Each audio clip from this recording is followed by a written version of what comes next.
Welcome everyone to Data and the Greater Good. And this is our fourth virtual meetup. And I want to extend my thanks to those of you that are returning, or if you're joining us for the first time, for continuing to have community with us or starting to have community with us virtually as we are in these COVID times. But we've been able to successfully pivot into this framework and have had a lot of success so far. So thank you so much for joining us tonight. Data and the Greater Good is a community where our focus is the use of data in mission-driven organizations. So nonprofits come and talk to us about how data advances their vision, what they can offer their audiences, enables them to be more effective. And we've really had the privilege of having a number of outstanding organizations, the Met, Donors Choose, the Whitney Museum, New York Cares, New York Public Library, and several others come in and talk to us how the beauty of data has advanced their success. And we're honored to have with us tonight New York Classical Theater, our first performing arts organization. I'm Elaine Gamble, and I am the community leader for Data and the Greater Good. And again, I extend a very warm welcome to all of you. New York Classical, in its 20-year history, has offered free classical performances in New York public spaces, from Central Park, as well as others, all around the city.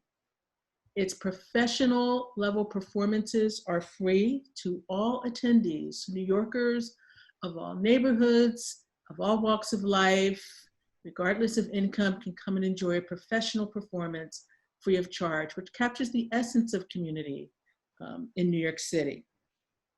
And we are honored to have with us the managing director of New York Classical Theater, Hillary Cohen, who will talk to us about the role of data at New York Classical, as well as Megan Callahan, who works with Hillary at Donerly. To tell you a little bit more about Hillary, Hillary has had a very distinguished career in nonprofit management with a range of organizations and a track record of success that includes the Manhattan Theater Company, the Film Forum, the Wave Hill Public Garden and Cultural Center, at the New Jersey Performing Arts Center, and of course, New York Classical Theater. She is a graduate of Drexel University and went on to continue her education at New York University. She has also served as a grant panelist for the Alliance of Resident Theaters in New York City and a proud member of the Association of Fundraising Professionals. Joining Hillary from Donerly is Megan Callahan, a development consultant at Donerly, which works with nonprofits on fundraising and research areas. Megan has expertise in areas that include fundraising, grant proposals, and event planning, among other areas, and also partnering to develop new strategies around campaigns. She has a BFA from Florida State University. Hillary and Megan will talk to us about their data journey at New York Classical and the role of data that's taken and will continue to take New York Classical to the next level of success. Before we go into their talk, if you have questions that come to mind as they're speaking, you can type those into the chat box. You don't have to type your whole question, or just that you have a question, or you can type in the question. And once their talk is complete, I will call on you and you can share your question with the audience. I know there are a lot of us on the line, but in our experience, we'd like to hear your voice when you're sharing your question. So we hope that will work for everyone. Now we will go into the heart of our talk. Welcome, Hillary. It's so wonderful to have you at Data and the Greater Good. And welcome, Megan. And I will turn it over to the two of you. Thank you so much, Elaine. It's really marvelous to be here. We appreciate you inviting us and for that warm welcome. New York Classical Theater was founded in 2000 by artistic director Stephen Bergman. I like to say we produce historic plays with contemporary artists growing future audiences. All of our plays are interpretations of scripts from before 1900 by writers like William Shakespeare, Oscar Wilde, and Charles Dickens. We perform in large public spaces for free, open to the public. Theater is a major business sector in New York, the United States, and the world. We're only a very small but unique part of the larger industry. To put us into context, we don't charge people for our performances.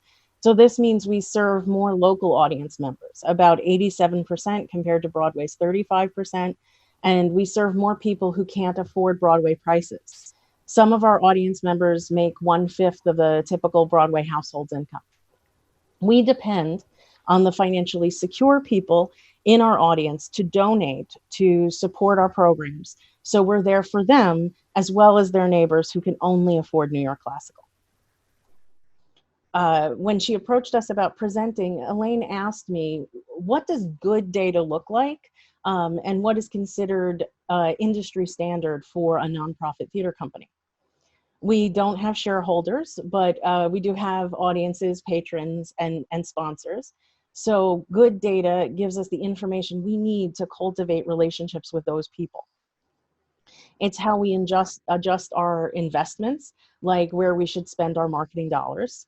And it can also give us quantitative and qualitative feedback, just like a J.D. Power satisfaction score ranking. Would you recommend our product or service? Our good data is not remarkably different from anyone with customers. It just means that our customers are our audiences, patrons, and sponsors. The gold standard for anyone with customers over the past, I would say 5 to 10 years, has been called a 360-degree view. It basically means we know who our audience is and we know when they're interacting with us. When I was hired in 2018, but it wasn't necessarily organized in a way that we could use it. We weren't necessarily capturing the information we needed, and we didn't have the tools that work together. So we couldn't really make the most out of that data to parse it in terms of analysis. We had a MailChimp account, but our messages were consistently going unopened by 83% of the recipients. We have a patrons program where individuals make an annual donation and we thank them with a year of donor perks and events. But there were months in our 2017-2018 season with no patrons program membership income at all. So I estimate, because our email messages were only opened by about 17% of our audience, and our donor data wasn't interacting with our email program, our individual giving revenue could have been as much as 6% higher every month. My plan to address this gap was to get us into an online box office software tool, to partner with a vendor who could help us analyze and prioritize new data, and to develop a data-oriented communications calendar that was informed by real audience behavior and demographics.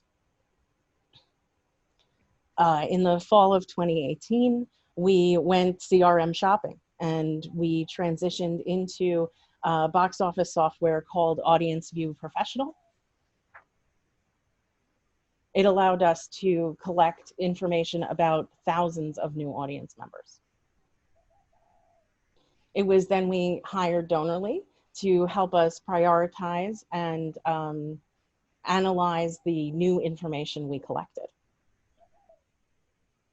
Hi everyone, I'm Megan. I'm a development consultant at Donorly. Thank you, Elaine, for that intro, and Hillary for this setup. So just quickly, Donorly is a fundraising consulting firm. We specialize in working with small and mid-sized organizations across the nonprofit sector. But we do work with a lot of performing arts organizations in New York, just like New York Classical. So in all of our work, we prioritize community building, storytelling, and solid data. And beyond our donor and prospect research services, we also offer capital campaign consulting, grant writing, development staffing, and gala and event support. So we started to work with New York Classical in, I believe it was October of 2019. And as Hillary mentioned, they had all of this really great data that they were collecting, so that they were learning so much about who their audience members were, and how often they were coming to shows and what shows they kept coming back to. So this was all really great, obviously, for Hillary and New York Classical to know and to use when building up these relationships. So Donorly comes into play to help add a layer of fundraising related context to all of that information, and to help identify who could potentially be a good donor for New York Classical. So we uncover who has a history of donating to nonprofits, what types of causes they might support, and their financial capacity to support those organizations. So when a client has a really large list of data like New York Classical did, with not a lot of context behind it, we typically would use a wealth screening and then manual rankings in order to quickly identify some top prospects. So basically the goal is to take that really large list and winnow it down into a manageable number of prospects that Hillary could then approach for a donation or further involvement with the organization. So basically, we're trying to find the needles in the haystack and figure out who Hillary should be prioritizing for fundraising purposes. So on the next slide, this is showing 2 examples of deliverables. So the first one is the wealth screening. And this is an automated process that ranks prospects by their potential gift capacity. So we use a tool called iWave for these screenings. For New York Classical, we did screen about 1,500 people. And I will say that the text on the screen is probably a little hard to read. It's a little small, but that just goes to show a wealth screening returns an Excel sheet with a lot of columns, a lot of information, and all of that uses a prospect's propensity, affinity, and capacity. And those 3 things are sort of rated and estimated and combined, and it gives us back all this data.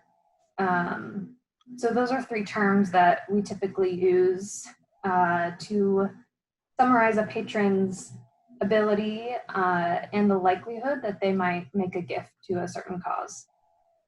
So iWave does this using publicly available data, which would include property ownership, history of charitable giving, and political contributions, among some other factors.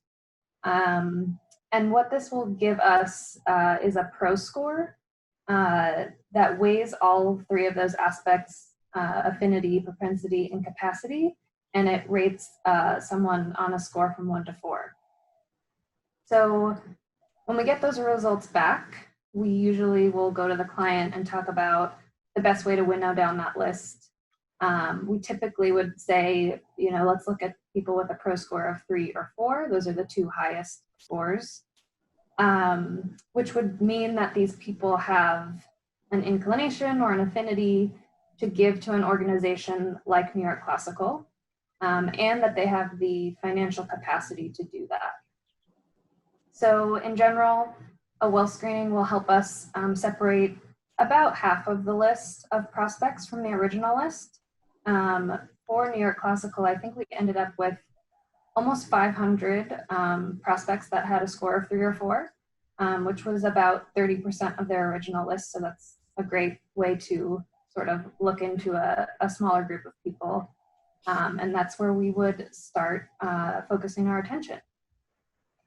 So the second example on this slide here is what we call manual rankings, which is what we would do as a next step after a wealth screen.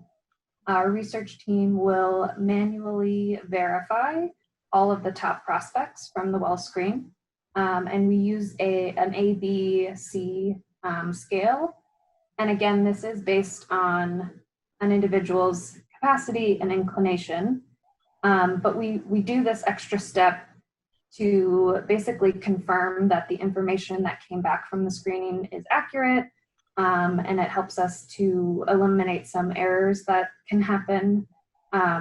Most commonly, that is if someone has a common name, the well screen can sometimes give results for the wrong person. So this way we can check and make sure that we're looking at the right person and the information is accurate. And as you'll see here on this slide, we also add a reasoning column, and that helps pull out a sample of a prospect's, basically the indicators that they might have interest in a cause like New York Classical.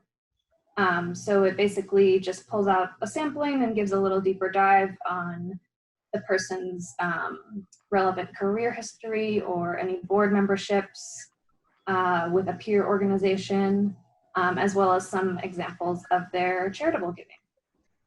So after we've done the well screening to winnow that original list by at least half, and then we would do some manual rankings to verify and add some more context to those results. We could then move on a step further to do some even deeper research on these people. Particularly, we'd start by looking at those A-ranked prospects. So that way we can add even more context, even more details. So an example of something we could do would be we call it a thumbnail profile, which basically gives much more detail around someone's job history, any board memberships they have, or involvement with any related cause. We give a 5-year giving capacity, show their property records, and again, we would give a more full list of their charitable giving. And again, just to point out that we do this research based on publicly available data that we can access through a number of different research tools. So that sort of just skims the surface on all the many types of research we can do. So from the work that we accomplished during our initial contract, we did uncover over a dozen A-ranked prospects. And I will say that there probably are even more in that group. So our next immediate step, I would say, is probably to finish ranking that list of 500 folks that came back high on the well screen. And basically what happens then is we pass all of this information back to Hillary so that she can come up with a plan for cultivating and forming stronger relationships with each of these prospects. So some of those outcomes might be that they join the board, or they become a major donor, they become a gala attendee. You know, there's a number of other outcomes too. So this slide shows 3 examples of some of those A-ranked prospects that we uncovered. And there's just bullet points here to show that they come from diverse backgrounds, careers. Clearly they have, you know, varied interests. And that's another really great piece of data for Hillary and New York Classical to have on hand. New York Classical really is one of my favorite clients because there's been such a clear trajectory from, you know, starting with data that they didn't know what to do with, and we've really made a clear pathway to some actionable steps and add some more context to all of the great data that they're collecting. So Hillary, I'll pass it back to you if you have anything else to add. Oh, well, no, thank you. It has been a really fruitful relationship, and we're really grateful for the work that we did together. You know, to Megan's point, it's like when you start a partnership with a consultancy, there isn't usually such like clear path to like what to do next, and just having that clarity was terrific. So we pulled out 3 examples from that wealth screening, and the breadth of the different people who attend our shows really kind of shine through when we started trying to find that hidden gem audience member who we want to deepen our relationship with. So looking ahead, we're very excited about how much more we can do with the information that we now have. It really improves our ability to treat our audience members as valued individual parts of our community and strengthen our relationships with them. And as Megan said, our next step would be continuing to conduct additional research and digging into those files in a way that kind of makes sure that folks who can afford to support not only their attending the show, but also people who cannot afford a Broadway ticket. Basically, we have audience members who are buying a seat for themselves and buying the seat next to them. We will continue to segment our MailChimp message groups. We see that our open rate is improving. Part of that is within our control, like timing and targeted content, but some of that is definitely because New York State has been on pause. We also saw a nice lift in our patrons program. The majority of our membership donors are renewing at their regular time of year, and we're now focusing on evening out those lulls and improving kind of the consistency of cash flow. So those were our donor challenges in terms of being a data-oriented culture in our fundraising efforts, and those are our remaining challenges or our next hopes for the future. So that's our data story at New York Classical, and I'd be happy to take any questions. And I know that Megan's able to stay through the end to take any questions that you have about her prospect research work with us or the other services that Donorly offers. Thank you, Hillary and Megan, for that very informative talk. Before we move into Q&A, I also want to extend a huge, huge thank you to my colleague, Bill Prickett from Prickett Media, who is coordinating the recording of this event. So it will be available afterwards for you to enjoy again. Again, thank you so much, Bill, for all that you do to make this experience possible. So on that note, I'd like to see, does anyone have any questions? You let us know via chat or other. I actually have a question. I'll be the first one. So when you do the screening at Donorly for New York Classical Theater, you're doing the wealth screening, the history of giving, et cetera. But what within that screening makes them uniquely high potential for New York Classical? Because that sounds like areas a number of organizations will be looking at, a number of organizations we'd be competing with for their contributions. But what is uniquely ours such that they are a high prospect for us specifically, or is it not that kind of model?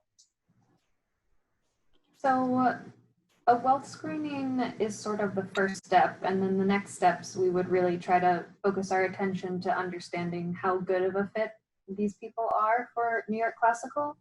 The wealth screen is it's automated, but that's where the manual rankings come into play more in a more helpful way. We'd have a conversation with Hillary or any other client to talk about who you view as your true peer organizations. And that way, when we're doing manual rankings, we can look to see if those people are supporting those peer organizations specifically, rather than just, the theater field at large, because, New York Classical has a different mission than, other nonprofit theaters. So it's important for us to understand for each and every client who they really truly see as their peers. Mm-hmm. Okay. And Michael, we have a question from you. Do you want to share what your question is about propensity? You want me to share? Okay. So how does propensity, affinity, and capacity help prioritize the client list? So those are three terms that we use sort of just in the research field. Capacity looks at a person's financial capacity to make a gift. So we look at, you know, their property value, their job history, which would sometimes point us to a salary, to understand how much money they might have available to make charitable donations. And there's many different ways to calculate that. And I admittedly, I'm not a member of our research team specifically who could give you a much more detailed answer, but that is capacity. Affinity, we also call inclination. So that's where the peer organizations come into play. And again, it's showing if these individuals have an interest in a cause like New York Classical. And propensity is, it basically is showing that these people have a history of making charitable gifts. So, you know, some people are more philanthropic than others. So it's just showing that these people already have a history of being philanthropic. So you're not trying to turn them into a donor for the first time, because that's obviously can be a more difficult process. So again, with the wealth screen, it weighs those three things together and would return that pro score. And again, I don't have all the specifics about the calculations around that, but it basically, the wealth screen does break it down to, it'll give you a score for their propensity, whether it's high, low, or medium, same with their capacity and their affinity as well. And then the pro score is a combination of all three of those factors. Okay. During this time of COVID, where, you know, a number of people are out of work and their situations are different than they might have been, how applicable have you found this model to be given the times that we're in? Or are the people that you target pretty much unaffected by this period because of the demographic they're in? I would say some and some. One thing that I would say is absolutely there are folks who the reason why they did get the capacity rating that they did was because their wealth is a secure thing that is not immediately affected by a pandemic that started essentially in January. The other thing that I would say is fundraising is not an immediate thing, and developing a donor relationship with someone is not an immediate thing. So that these are conversations that you start, you know, in January, but that's not when I would come up to somebody and say, hey, would you like to make a board level gift to us right now? Instead, it's a getting to know you process. And I would say that we start that getting to know you process with an open heart and sincere questions about what brought them to the show, how it is that they entered their information on our database, and then go from there in terms of deepening that relationship, telling them more about our programs, and convincing them to support us. So as much as yes, global economy has been directly affected by the pandemic, the way that you get to know a donor and the way that you encourage them to support you and invest in what you're doing, that's not any different on, you know, a day-to-day basis any more than it is on a year-to-year basis. Thank you, Hillary. Could we have a question from David Liu? David? Hi, I was just curious how you obtain this information, especially some of this information that's sensitive. How do the patrons reveal that information? Okay, step one, in terms of how we had all of these new donors to screen in the first place, is that we hold events throughout the year. We have play readings and performances, and people make a reservation to attend. So they RSVP, and when they RSVP, they fill out that that online box office screen that I described. So they give us their name and their mailing address and their phone number and their email address. Then we provided the new names, mailing addresses, and phone numbers to Donorly, and they used publicly available records, campaign contributions, home purchases, that kind of publicly available information in order to glean their rankings. Did that answer your question, David? Yes, it does. That's great. Thank you so much. Of course. Okay. So we have another question. Hillary, how did Donorly's analysis focus your efforts? What could you do differently to engage qualified candidates? Sure, yeah. So we started with about, I think, and Megan, stop me if I'm wrong, I think it was like about 2,000, close to 2,000 individuals who were new to us, who had come to a performance in the past year, now that we were collecting RSVPs, which was wonderful. And so we said, well, I can't personally have coffee or make an introductory email to 2,000 people. And I certainly wouldn't, as the chief fundraising officer, want to approach somebody who came to our show because they can't afford any other shows and say, hey, how about you give us money that you don't have? So that's really the analysis and prioritization that I was talking about when it came to the relationship with Donorly. We were able to say, okay, so these, I think it was maybe like 17 to 25 people. I can introduce myself to them. Our board members can introduce themselves and say, would you like to know more about that company? What did you think of the show? How was that performance experience for you? And that we can choose who we start that conversation with to deepen that relationship. It doesn't mean that we stop inviting everyone to the shows. It doesn't mean that we stop inviting everyone to join our patrons program. It just means that we give individual personal attention to the people who could support us the most generously. Any other questions for Hillary or Megan? Okay, Hillary, did you want to tell us about King Lear coming up? Yeah.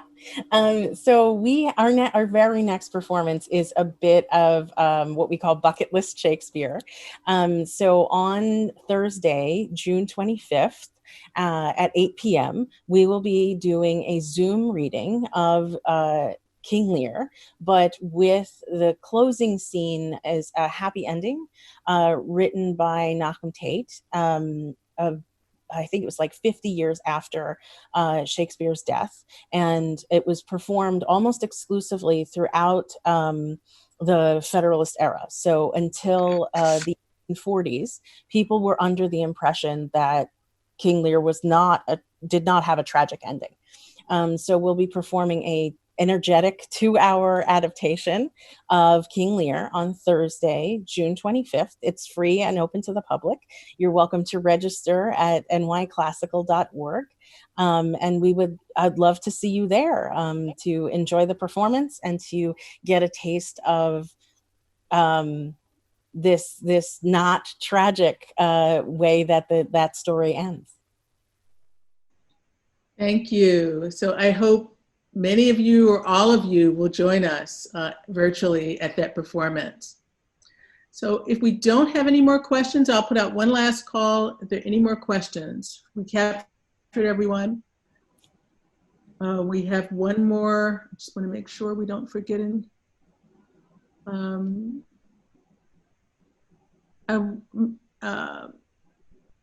Megan, did you want to share anything about your other theatrical clients or anything else you'd like us to know about Donorly? Yeah, like I said, we have a lot of other services besides just donor research, but we do make sure that research is at the core of all of our work, because I think obviously we all understand the importance of data. So if you're looking for any sort of fundraising support, feel free to reach out to us or visit our website. They're both on this slide here, or feel free to email me directly too. Great. So my thanks to Hillary and Megan and Bill for making this experience possible. Thank you for a wonderful discussion.